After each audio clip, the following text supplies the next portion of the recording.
할렐루야. 수요 예배에 온라인으로 함께 하시는 성도님들을 주님의 이름으로 환영하고 축복합니다. 이 시간 우리의 기쁨과 참 소망이 되시고 오늘을 살아갈 힘을 공급해 주시는 주님의 이름을 함께 찬양하며 예배하길 원합니다. 우리 함께 고백하시겠습니다.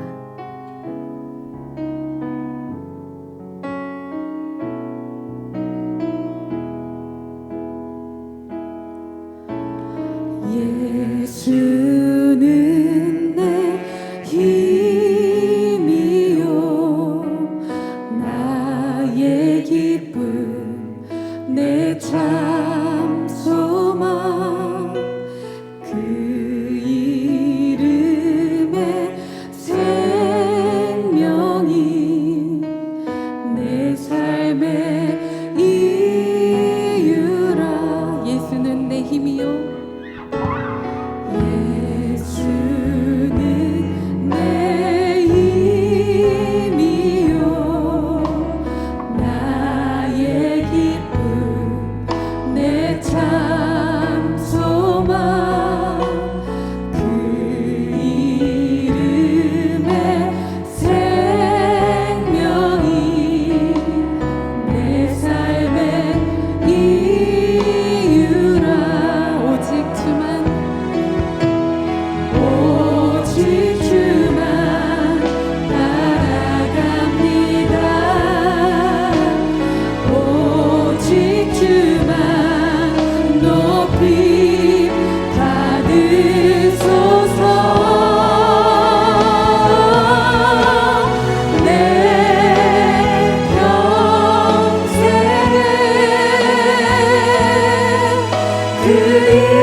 오직 주만 따라갑니다.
기쁨으로 우리 박수 치시면서 찬송하길 원합니다.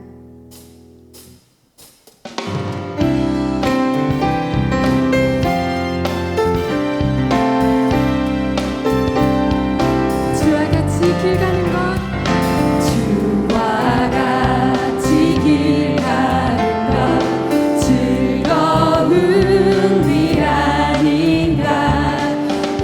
우리 주님 걸어가신 발자취를 한 걸음 한 걸음 한 걸음 한 걸음 주 예수와 함께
주실 목사님 위해서 함께 기도했으면 좋겠습니다.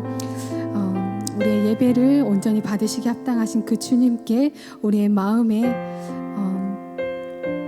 고백과 다시 한번 주님께 사랑해야 하는 그 마음 담아서 온전히 예배할 수 있도록 말씀 전하시는 목사님을 통하여서 오늘 우리에게 들어야 될 하나님의 말씀이 잘 선포될 수 있도록 우리 함께 이 시간 기도하며 나아가겠습니다. 기도하시겠습니다.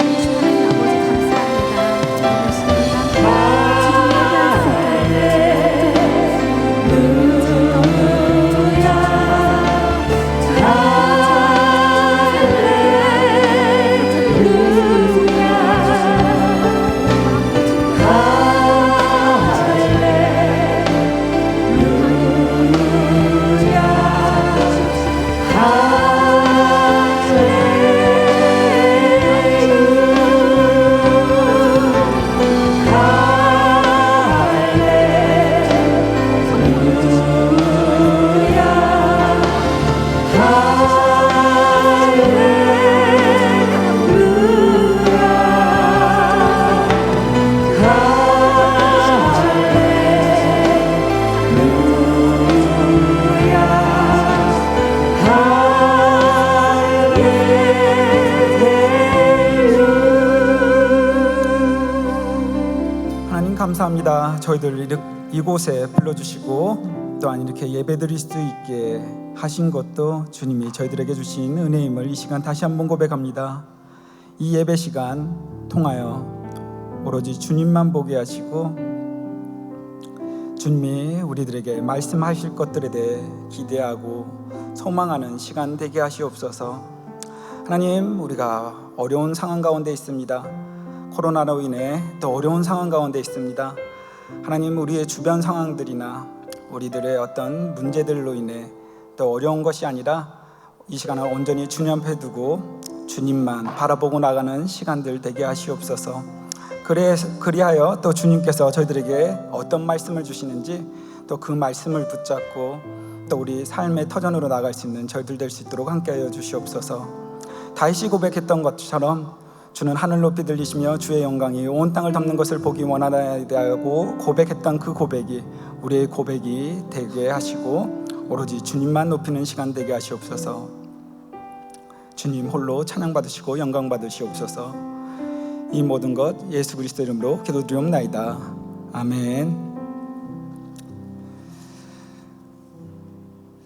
코로나가 또 잔잔해질 것 같은 때 또 태풍도 많이 또 2개나 또 지나가게 되고요. 참 이런 것들을 보면서 요즘에 많이 생각하는 것이 단지 그냥 이렇게 우리들 삶에 오는 것뿐만 아니라 또 우리 인생살이 가운데서도 참 어려운 것들이 많이 올 텐데 그때마다 흔들리는 상황에 의해서 흔들리는 것이 아니라 변하지 않는 그 주님만 붙잡고 가라는 그런 것들을 또 가르치시고 또 훈련시키는 시간이 아닌가라는 생각을 하게 됩니다. 코로나라는 상황도 언젠가는 잠잠해지겠죠. 그러나 우리가 생각하는 것만큼 일찍 안 올 수도 있습니다. 그러나 중요한 것은 이것도 언젠가는 없어지게 될 거고, 그러나 우리들에게 남는 것은 항상 우리와 함께 하시고 우리를 보호하시고 인도하시는 그 하나님의 사랑만이 우리들에게 남는 것을 믿습니다. 우리가 그 하나님을 생각하며 우리가 그 하나님을 생각하면서 그 진리가 우리들 삶 가운데 함께하고 있으면 우리가 같이 고백했으면 좋겠습니다. 하나님 사랑 변치 않는다. 하나님 사랑 변치 않는다. 하나님 사랑 변치 않는다. 하나님 사랑 변치 않는다. 세상 다 변하고 날 버린다 해도 하나님 사랑 변치 않는다. 변치 않는 그 사랑이 우리와 함께 하십니다. 하나님 내게 인도하신다. 하나님 내게 인도하신다. 나의 가는 길 다 주님께 있으니 하나님 가족과 옆에 있는 분들을 축복하시겠습니다. 하나님 내 길 인도하신다. 하나님 내 길 인도하신다. 너의 가는 길 다 주님께 있으니 하나님 내 길 인도하신다. 우리를 자녀 삼아 주신 하나님께 감사드립니다. 네, 교회 소식 안내드리도록 하겠습니다. 네, 어제부터 또 화요일 날 또 오전 10시에는 가정과 교회를 위한 기도회가 있고요. 그리고 목요일 날에는 또 나라와 열방을 위한 기도, 북한을 위한 기도 모임이 있습니다. 교회 이제 홈페이지에 들어오시면 실시간 예배 안내 있는데 그것들을 클릭하시면 오전 10시부터 기도에 같이 참여하실 수 있으니까요. 그 시간 또 비워두셨다가 또 기억하시고 또 같이 오셔서 또 나라를 위해서, 열방을 위해서, 그리고 화요일은 가정을 위해서, 교회를 위해서 우리가 같이 힘을 모아 기도했으면 좋겠습니다. 지금 이제 교회가 지금 사회적 거리두기 2단계로 인해 잠깐 이렇게 예배가 진행되고 있지만 교회에서 예배 드리는 것은 사실 좀 힘든 상황입니다. 그렇지만 저희가 교회를 열어놓고 오픈해놓고 월요일부터 토요일까지 오전 9시부터 8시까지 언제든 오셔서 기도할 수 있게끔 이렇게 안내하고 있습니다. 그래서 시간 되실 때 오셔서 또 이 교회를 위해서, 또 나라를 위해서, 또 가정을 위해서 같이 기도하셨으면 좋겠고요. 그리고 또 이 사회적 거리두기 2단계가 또 이번 주일까지 이제 되고 그 이후에는 어떻게 될지는 모르는데 그 이후에 또 어떻게 돼야 될지 또 그런 것들은 또 교회에서 또 안내해 드리도록 하겠습니다. 오늘 저희들이 같이 볼 말씀은 열왕기상 6장 1절 말씀입니다. 열왕기상 6장 1절 말씀입니다. 우리 같이 읽도록 하겠습니다. 이스라엘 자손이 애굽 땅에서 나온 지 480년이요 솔로몬이 이스라엘 왕이 된 지 4년 15월 곧 둘째 달에 솔로몬이 여호와를 위하여 성전 건축하기를 시작하였더라. 아멘. 제가 전에 다녔던 교회에 한 집사님의 간증으로 오늘 말씀을 시작하려고 합니다. 이 집사님이 그 학력고사 시절에 대학을 이제 진학하려고 했는데 그때 이제 가서 이제 과를 이제 적어야 되죠. 어느 곳으로 진학해야 될지. 근데 그것들을 위해서 기도할 때도 하나님께서 마음을 주셨던 게 특수교육학과를 지원할 것들에 대해서 마음을 주셨다고 합니다. 뭐 가족들이나 본인 스스로는 원래 교대를 가고 싶어 했었죠. 그런데 막상 그 원서를 적어서 내는 날에 가서 보니까 너무나 특수교육학을 가야 된다는 마음을 너무나 강하게 주셔서 그것을 마침 적고 나왔다고 하셨습니다. 그리고 이제 대학을 졸업을 하게 되고 이제 학교에 가서 또 아이들을 또 이렇게 돌보면서 이제 선생님 일을 이렇게 잘 하고 계셨죠. 그러면서 항상 문득 종종 들었던 생각들이 왜 하나님께서는 내가 가고 싶어 했던 교대를 보내신 것이 아니라 특수교육학과를 공부하게 하시고 또 특별히 사랑이 많이 필요한 아이들을 돌보게 하셨을까라는 질문이었습니다. 언제나 그 질문을 던져도 뭐 알 수는 없었죠. 그리고 거기서 이제 학교에서 이제 선생님으로 일을 하면서 또 멋진 남자 선생님도 만나게 되고 또 어느 날 결혼도 하게 되고 또 임신도 하게 되고 아이를 낳게 되었다고 합니다. 아이를 낳게 되었는데 그때 이제 아이를 낳고 나서 뭐 선생님하고 이제 간호사가 술렁술렁 이렇게 뭐 얘기를 하니까 우리 아이가 어떻게 된 거지 하는 생각도 들었다고 합니다. 근데 그 아이를 받는 순간 그 몸의 한 부분이 얼굴부터 반쪽 부분이 이렇게 빨간색으로 덮여 있었다는 거예요. 그러니까 피부 색깔로 그렇게 나오게 된 거죠. 순간 그 아이를 보는 순간 이 아이의 미래는 어떻게 될까? 어떻게 자라게 될까? 아이들이 이거 가지고 놀리고 그러면 상처받으면 어떡하지? 이 아이가 정상적으로 자라날 수 있을까 하는 그런 걱정하는 마음들이 갑자기 마음 한켠에 또 들기도 했지만 또 다른 한켠에는 또 이런 마음들이 들었다고 합니다. 이 아이 때문에 하나님께서 특수교육학을 전공하게 하고 또 그 아이들을 돌보게 하셨구나. 이것 때문에 하나님께서 나를 미리 준비시켜 주셨구나 하는 것들을 깨닫게 되었다고 하는 그런 간증이 기억이 났습니다. 그냥 가정에서 그냥 아이를 키우는 하나 어머니가 아니라 또 그 아이를 키우는 데 있어서 또 하나님께서 나를 불러주셨구나, 나를 준비시키셨구나 하는 것들에 대해서 깨닫게 된 것이죠. 그것들을 통해서 우리가 알 수 있는 것은 우리의 삶에 지금 있는 이 자리, 지금 맡고 있는 역할이 그냥 우리가 시간이 됐기 때문에, 때가 됐기 때문에 맡고 있는 것이 아니라 하나님의 계획 안에서, 하나님의 선하신 뜻 안에서 우리가 감당해야 될 것들이 있기 때문에 하나님께서 지금 그 자리에 두신 것이라는 것입니다. 오늘 말씀을 통해서 바로 그런 것들을 보려고 합니다. 하나님의 또 때가 있고 그 때를 위해서 준비시키시는 것이 있는데, 그때 그 준비시키는 것들을 발견한 사람들만, 그 소명을 발견한 사람들만 그 일에 참여하고 같은 기쁨을 누릴 수 있다는 것이죠. 오늘 본문의 말씀을 보게 되면 솔로몬 왕이 아버지 다윗의 뜻을 받들어서 하나님의 성전을 건축하는 이야기입니다. 본문 말씀처럼 그가 성전을 건축하기 시작했을 때는 이스라엘 자손이 애굽에서 나온 지 480년이나 지났을 때였습니다. 오늘 본문 말씀을 보면 이렇게 되어 있죠.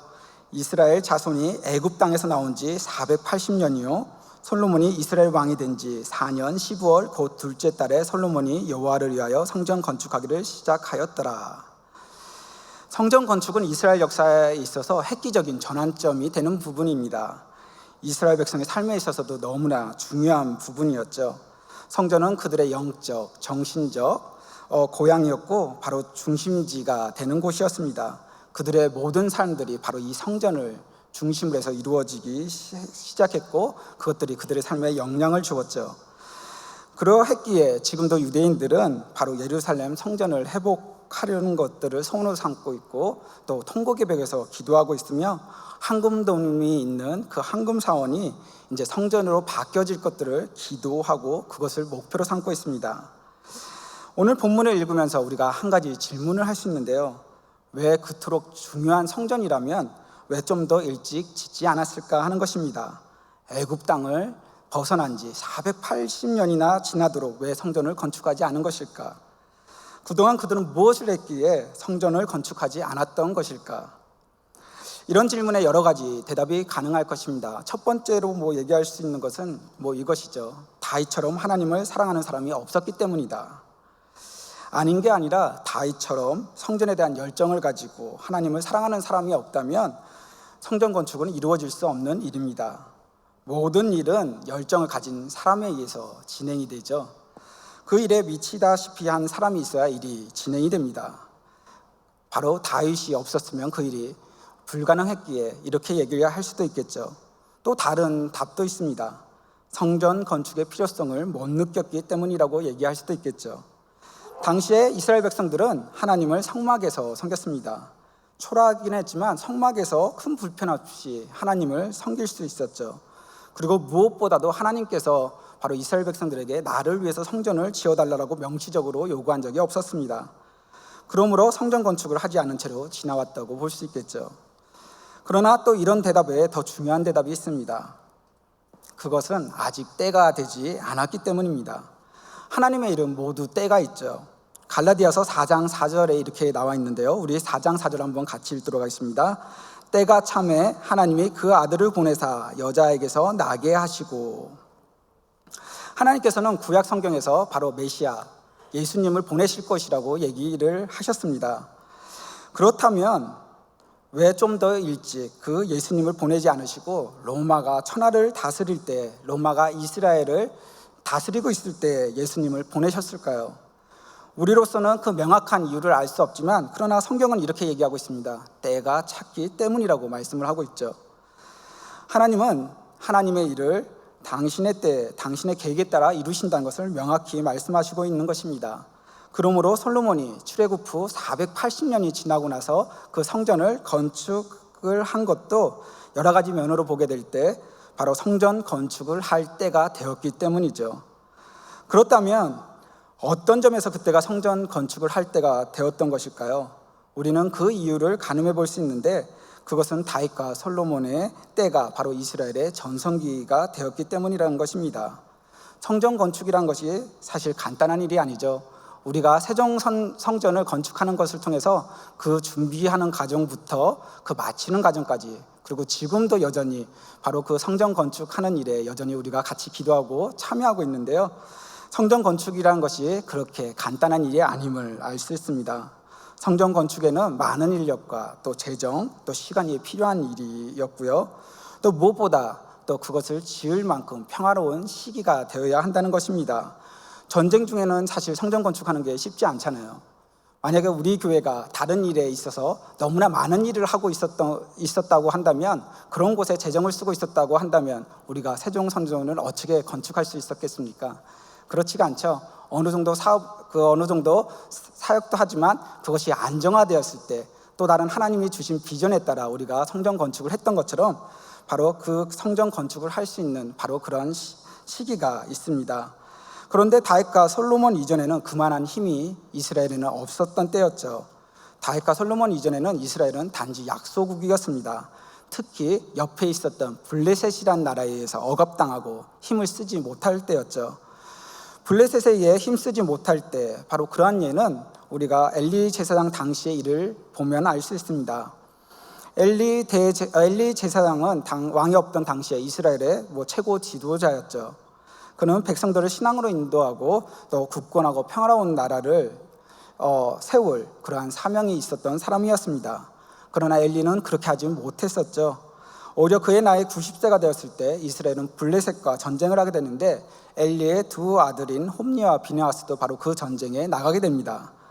결과가 어떻게 되었습니까? 전쟁이 불리하게 되자 백성들은 바로 생각을 했습니다. 이곳 가운데 그 법궤를 모셔오면 우리가 승리할 수 있을 것이라는 생각을 하게 되죠. 바로 그 법궤만 있다면 그 하나님이 우리를 도우실 것이라고 생각을 합니다. 이런 생각을 가지고 실로의 장막에 가서 바로 그 언약궤를 가지고 오게 되죠. 그러나 이것은 너무나도 잘못된 생각이었습니다. 언약궤를 성막 밖으로 옮기는 것도 잘못된 것이었고요. 하나님의 도우심을 참 믿음으로 얻는 것이지, 언약궤를 모셔온다고 해서 얻는다고 생각한 것도 잘못된 생각이었습니다. 하나님을 의지하는 참 믿음이 하나님의 도우심과 복을 받는 비결임을 잊지 마시기 바랍니다. 그 전쟁에서 이스라엘은 언약궤를 블레셋 사람에게 빼앗기게 되었고요. 게다가 엘리의 두 아들도 죽게 되었습니다. 이 소식이 전해졌을 때 엘리 대제사장은 어떠했습니까? 의자에 앉아있다가 그 충격적인 소식을 듣고 바로 의자에서 넘어져서 목이 부러져서 죽게 되었습니다. 최고 지도자가 목이 부러져서 죽었다는 것은 매우 슬픈 일이기도 하지만 참으로 수치스러운 일이었던 것이죠. 이스라엘이 연약했음을 보여주는 사건은 바로 또 한 가지 사건은 사울 왕의 죽음입니다. 사울은 이스라엘을 부강한 나라로 세울 그런 사명을 가지고 이스라엘의 역사에 있어서 역사적인 첫 왕이 되었던 사람이죠. 그가 즉위한 지 40년이 지났을 때 나라가 부강해지기는커녕 오히려 블레셋과의 전쟁에서 본인 자신은 물론 그 아들들과 함께 죽고 말았습니다. 이 비극에 대해서는 사무엘상 31장 1, 2절에 이렇게 얘기를 하고 있죠. 우리 같이 읽도록 하겠습니다. 블레셋 사람들이 이스라엘을 침해, 이스라엘 사람들이 블레셋 사람들 앞에서 도망하여 길보아 산에서 엎드러져 죽으니라. 블레셋 사람들이 사울과 그의 아들들을 추격하여 사울의 아들 요나단과 아비나답과 말기수아를 죽이니라. 그 후 블레셋 사람들은 사울의 갑옷을 전리품으로 빼앗고요, 시체를 벳산 성벽에 매달았습니다. 이 얼마나 큰 수치였습니까? 이게 바로 다윗이 왕이 되기 전에 이스라엘의 형편이었습니다. 이런 상황에서 어떻게 그들이 하나님의 성전을 건축할 수 있었을까요? 그러나 다윗이 등장한 후에 사정이 달라지게 됩니다. 그는 강한 이스라엘을 만들기 시작하는데요, 그는 블레셋을 완전히 정복해서 다시는 이스라엘의 위협이 되지 못하게 만들어버립니다. 그가 이스라엘을 강력하게 만드는 이야기는 바로 그러한 가정들은 바로 사무엘하 5장과 8장에 나오게 되는데요, 거기 보면 다윗이 왕이 된 후 가장 먼저 격파한 적이 블레셋이었습니다. 그리고 그 블레셋이 다시는 이스라엘에게 큰 도전이 되지 못하도록 그렇게 철저하게 그들을 공격하고 전멸을 했죠. 그뿐이 아닙니다. 블레셋 외에도 모압, 아람, 소바, 암몬, 아말렉 등 이스라엘의 주변에 있었던 모든 적들을 점령합니다.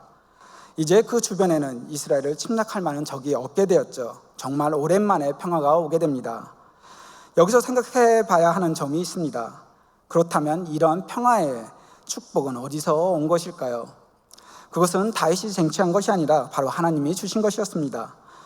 다윗은 한 번도 자신의 삶에서 내가 왕이 될 것이라고 구해본 적도 없었던 바로 베들레헴의 목동이었죠. 그런 그에게 하나님께서는 사무엘을 보내서 기름을 부으시고 왕이 될 비전을 가지게 하셨습니다. 그게 바로 사무엘상 16장에 나오게 되죠. 그리고 바로 다음 장인 17장에 보게 되면 다윗이 블레셋이 자랑하던 바로 장군 골리앗을 쓰러뜨리는 장면이 나오게 됩니다. 다윗이 골리앗을 넘어뜨리는 그 사건은 매우 상징적인데요. 앞으로 다윗이 블레셋을 제압할 것을 상징하는 것이었습니다. 또 사람의 힘으로 극복하기 힘든 골리앗 같은 적들이 나타날 때마다 하나님을 의지하는 믿음으로 물리칠 것을 암시하는 사건이었죠. 골리앗과 맞설 때 다윗은 어떠했습니까? 다윗은 만군의 여호와의 이름으로, 그 여호와의 이름을 믿는 믿음으로 바로 골리앗에게 나갔고 승리를 했습니다. 이러했기에 다윗은 늘 자신을 왕의 자리에 앉게 하시고 승리 주시고 인도하시는 분이 바로 여호와 하나님을 알았던 것이죠. 늘 감사했습니다. 그리고 늘 하나님을 찬양했죠. 그러면서 그는 자신에게 이러한 복을 주신 이유를 생각했습니다. 무엇 때문에 이러한 시간들을 주신 것일까? 무엇 때문에 우리 백성들에게 이렇게 부강하게 하고 평화를 주셨을까? 그리고 감사함에 다윗은 생각한 것이 바로 성전 건축에 대한 것이었습니다. 하나님께서는 성전을 건축하라는 그런 말씀을 하지 않으셨지만 다윗이 성전을 짓고자 했을 때, 그리고 그것을 얘기했을 때 하나님은 얼마나 기뻐하셨습니까? 바로 하나님이 기뻐하시는 것이 바로 사무엘하 7장 8절과 9절에 보면 나옵니다. 바로 다윗의 마음을 기뻐하시는 하나님께서 그를 축복하시는 장면인데요. 우리 같이 한번 읽도록 하겠습니다. 시작. 그러므로 이제 내 종 다윗에게 이와 같이 말하라. 만군의 여호와께서 이와 같이 말씀하시기를 내가 너를 목장 곧 양을 따르는 데에서 데려다가 내 백성 이스라엘의 주권자로 삼고 내가 가는 모든 곳에서 내가 너와 함께 있어 내 모든 원수를 내 앞에서 멸하였은즉 땅에서 위대한 자들의 이름같이 내 이름을 위대하게 만들어 주리라. 이를 보면 하나님께서는 다윗에게 성전을 지을 수 있는 여건을 주셨고요. 그리고 그가 그 사명을 발견하고 깨닫기를 기다렸음을 알게 됩니다. 그 후 다윗은 성전 건축을 위해 자신이 할 수 있는 모든 것을 준비하는데요. 자신이 전쟁을 하든지 간에 어떤 전쟁에서 승리하게 되면 그 모든 전리품들을 가져와서 바로 하나님의 성전에 두었습니다. 나중에 바로 그 성전을 짓기 위한 것으로 다 보관해 두었던 것이었죠. 다윗이 그렇게 자신의 손으로 성전을 짓고 싶었지만 하나님께서는 전쟁을 많이 치른 다윗이 아닌 바로 솔로몬으로 하여금 성전을 짓게 하셨습니다. 솔로몬이 나라를 물려받았을 때 나라는 강성했고 평화로웠고 성전을 짓고자 하는 아버지 다윗의 비전까지 넘겨받게 되었던 것입니다. 오늘 말씀을 통해 우리는 명백한 진리 한 가지를 발견하고 깨닫게 됩니다. 그것은 각 시대는 그 시대에 맞는 사명이 있다는 것입니다. 이것을 우리는 시대적 사명이라고 부르는데요. 이스라엘 역사를 통해 각 시대의 사명을 한번 생각해 보고자 합니다. 이스라엘 백성들이 애굽에서 노예 생활을 할 때가 있었죠. 바로 이제 노예살이를 하게 될 때 그들에게 주어진 시대적 사명은 무엇이었을까요? 빨리 애굽에서 벗어나 자유를 가지는 것이었습니다. 그러므로 그 시대에 성전 건축하는 것을 어울리지 않는 것이죠. 노예인 그들이 무슨 돈과 시간으로 성전을 건축할 수 있겠습니까? 설령 그 성전을 건축한다 할지라도 사람들은 하나님을 노예들의 하나님으로 비웃었을 것입니다. 그것은 하나님께 영광이 될 수 없는 것이죠. 그 후 그들이 바로 하나님이 보내신 지도자 모세에 의해서 광야로 나오게 되었고요. 그 광야로 나왔을 때 그들에게 주어진 소명은 무엇이었을까요? 그때 그들에게 주어진 소명은 바로 광야를 벗어나 하루빨리 하루속히 가나안 땅을 정복하고 그 땅에 하나님의 나라를 세우는 것이었습니다. 그러다가 다윗 시대에 와서 이제는 부강한 믿음의 나라가 된 것이죠. 이제 성전을 지을 때가 된 것입니다. 이렇게 보면 다윗과 솔로몬은 시대적 사명을 정확히 읽고 응답했다고 할 것입니다. 시대를 정확히 읽고 시대적 사명을 감당하는 것은 우리에게도 매우 중요합니다. 다윗과 솔로몬의 시대에 그런 하나님이 그들에게 부강함을 허락해 주시고 또 평화로운 시기를 허락해 주셨던 것이 바로 은혜였던 것처럼 오늘 우리도 바로 그렇죠. 대한민국은 세상에서 가장 가난한 나라 중에 하나였습니다. 그러나 지금은 경제 규모 거의 8위에서 10위권에 있는 세계에서 정상권에 있는 그런 나라가 되었죠. 또 자유로운 나라가 되었습니다. 그렇다면 이런 은혜를 우리나라에 주신 이유는 무엇일까요? 그리고 대한민국 국민에게 부여된 시대적 사명은 무엇일까요? 또 한국교회는 1884년 알렌 선교사가 입국한 이후에 136년이 지난 지금 또 놀랍게도 부흥했고 또 곳곳에 교회가 세워지게 되었습니다. 이런 은혜를 주신 이유는 무엇일까요? 한국교회에 주어진 시대적 사명은 무엇일까요? 우리 교회도 그렇습니다. 산성교회가 지금 이만큼 성장하게 된 것도 또 편하게 예배드릴 수 있는 이런 공간도 허락해 주신 것도 또 앞으로 또 다른 비전을 펼칠 수 있는 세종 성전도 건축하게 하신 이유도 다 하나님의 뜻이 있기 때문에 그렇죠. 우리가 감당해야 될 시대적 사명은 무엇일까요? 대전과 세종에서 산성교회가 감당해야 할 시대적 사명은 무엇일까요? 저는 우리 모두가 이 사명을 향해 달려나가길 소망합니다. 지금은 코로나로 어려운 때죠. 이렇게 어려운 때 우리 교회가 감당해야 될 시대적 사명은 무엇인지 묻고 나아가는 것은 정말 중요합니다. 가정에서 우리가 감당해야 될 사명은 무엇일까요? 직장에서 우리가 감당해야 될 사명은 무엇일까요? 교회에서 우리 각자가 담당해야 될 사명은 무엇일까요? 그 사명을 읽고 응답하는 것이 정말 우리에게 중요합니다. 그러나 사명을 발견하지 못하는 것은 정말 가슴 아픈 일이죠. 만약 다윗이 성전 건축의 사명을 발견하지 못했다면 어떻게 되었을까요? 그는 나라의 부강함을 그저 먹고 마시는 데 탕진하고 말았을 것입니다. 예수님께서는 마태복음 16장 2절과 3절에 이렇게 말씀하시죠. 너희가 저녁에 하늘이 붉은 것을 보고 하늘이 맑겠다라고 얘기하고 붉고 흐리게 되면 날이 흐리겠다고 굳겠다고 얘기하는데 너희가 청기는 분별할 줄 알면서도 시대의 표적은 분별할 수 없느냐. 시대를 분별하지 못하는 사람, 사명을 발견하지 못하는 사람, 그리고 그 사명을 수행하지 못하는 사람은 인생에서 뒤떨어질 수밖에 없습니다. 엘리 제사장은 믿음의 나라를 세워야 할 사명을 가진 사람이었습니다. 그 사명을 수행하지 못했을 때 그의 두 아들은 죽게 되었고요. 자신도 죽게 되고 그의 가문은 하나님의 심판을 받게 되었습니다. 하나님께서 사무엘을 통해서 말씀하셨죠. 내가 너를 이스라엘의 지도자인 대제사장으로 세웠을 때는 내게 기대하는 바가 있었는데 그런데 너는 그 시간을 허송하고 내 가족들은 오히려 성막에서 죄를 지어 나를 경록해 했다. 이것이 엘리 제사장과 또 그의 가족을 향한 하나님의 바로 꾸지람이었습니다. 사울 왕도 초대 왕이 되었지만 부강한 믿음의 나라를 세우는 그런 사명을 감당하기는커녕 교만하고 열등감과 연약함으로 인해 다윗을 시기 질투하고 죽이려고 하면서 자신의 일을 망각하고 방종하던 중에 블레셋과의 전쟁에서 죽임을 당하고 말았습니다. 사명을 찾지 못하면 인생에서 뒤떨어질 뿐만 아니라 방황하는 삶을 살 수밖에 없습니다. 그래서 부르심의 자리에서, 가정에서, 불러주신 교회에서, 그리고 오늘날 내가 살아가는 이 시대에서 나의 사명은 무엇인지 발견하고 그 사명을 위해 사는 것은 정말 중요한 것이죠. 말씀을 정리하려고 합니다. 코로나로 인해 어려운 때죠. 이때 우리에게 주어진 사명은 무엇인지 묻고 살아가는 것이 정말 중요합니다. 지금 이때 내가 무엇을 해야 하는지, 내 가정에서 나는 무엇을 해야 하는 것인지, 내 직장에서 내가 무엇을 해야 하는 것인지, 내가 섬기는 교회에서 내가 무엇을 해야 하는지 묻는 것은 정말 중요합니다. 어려운 이러한 때 우리가 이러한 거룩한 부담감으로 다시 시작하면 좋겠습니다. 우리에게 주어진 삶의 기회는 언제나 있는 것이 아닙니다. 지금의 건강과 여건, 시간은 언제나 주어지는 것이 아닙니다. 코로나로 인해 우리가 대예배실에 와서 예배를 드리지 못하고 온라인으로 예배를 드리고 있는데요.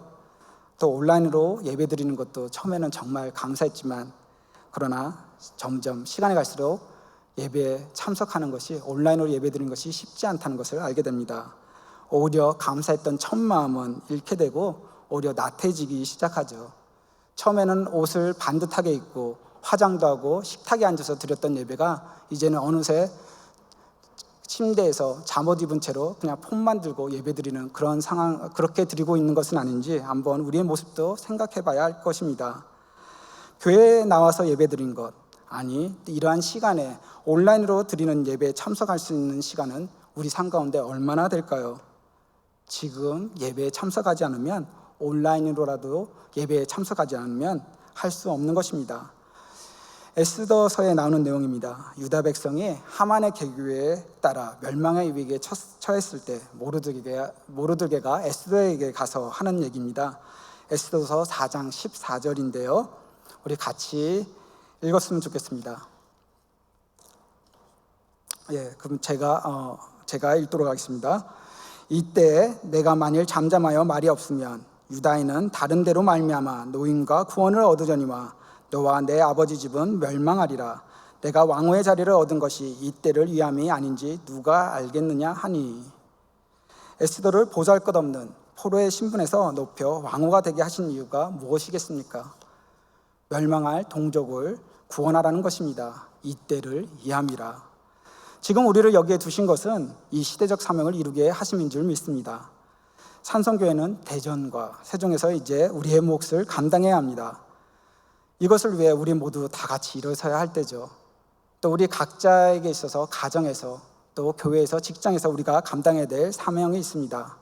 우리 모두 같이 일어서야 할 때입니다. 영적으로 깨어서 일어서야 할 때죠. 지금 하지 못하면 하지 못할 일들이 많습니다. 우리가 지금 이곳에 있는 것도, 지금 코로나로 인해 어려운 이때를 살아가는 것도 이때를 위해서 있는 것입니다. 열심히 예배해야 하는 것이죠. 교회에 나오지 못한다 할지라도 영상으로라도 열심히 예배해야 하는 것입니다. 열심히 전도해야 합니다. 사람들에게 나가서 말은 하지 못한다 할지라도, 코로나로 인해 전도하는 것이 힘이 든다 할지라도 이제는 내가 성실하게 살아가는 것을 통해, 내 삶을 통해 주님이 드러나게 하고 이것이 전도가 되도록 열심히 살아야 하는 것이죠. 열심히 기도해야 합니다. 교회에 나오지 못해서 기도 못하는 것이 아니라 우리가 있는 모든 곳이 바로 기도의 장소가 될 수 있는 것이죠. 직장에서도 열심히 능력껏 일을 해야 합니다.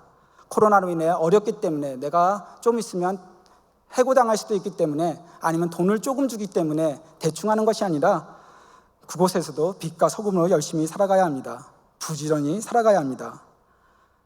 그럴 때 우리는 모르지만 우리에게 주어진 시대적 소명이, 각 가정에 주어진 시대적 소명이, 각 교회에 주어진 시대적 소명이, 그리고 부르심의 자리에 주어진 각 시대적 소명이 우리를 통해 이루어지게 되면 그것을 통해 또 하나님을 알게 되는 일들이, 하나님이 영광받게 되는 일들이 오게 되는 것이죠. 우리 모두 진지하게 또 서로 존중하면서 하나님이 주신 사명에 집중하면서 영적인 결단을 가지고 서로 사랑하면서 끝까지 최선을 다해 사시는 복된 인생 되시기를 축복합니다. 그래서 하나님께서 우리에게 주신 시대적 사명을 이루시는 복된 인생 되시기를 주의 이름으로 축복합니다. 오늘 이 말씀을 생각하시면서 우리가 같이 찬양했으면 좋겠습니다.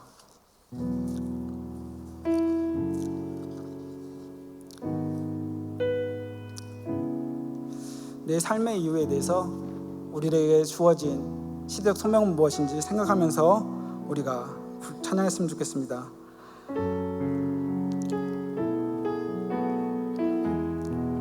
예수는 내 힘이요, 예수는 내 힘이요, 나의 기쁨, 내 참 소망, 그 이름의 생명이 내 삶의 이유라. 예수는 내 힘이요. 다시 부르겠습니다. 예수는 내 힘이요 나의 기쁨 내 참 소망 그 이름의 생명이 내 삶의 이유라 오직 주만 따라갑니다. 오직 주만 따라갑니다. 오직 주만 높임 받으소서. 오직 주만 높이 받으소서. 내 평생에 그 이름 그의 선하심을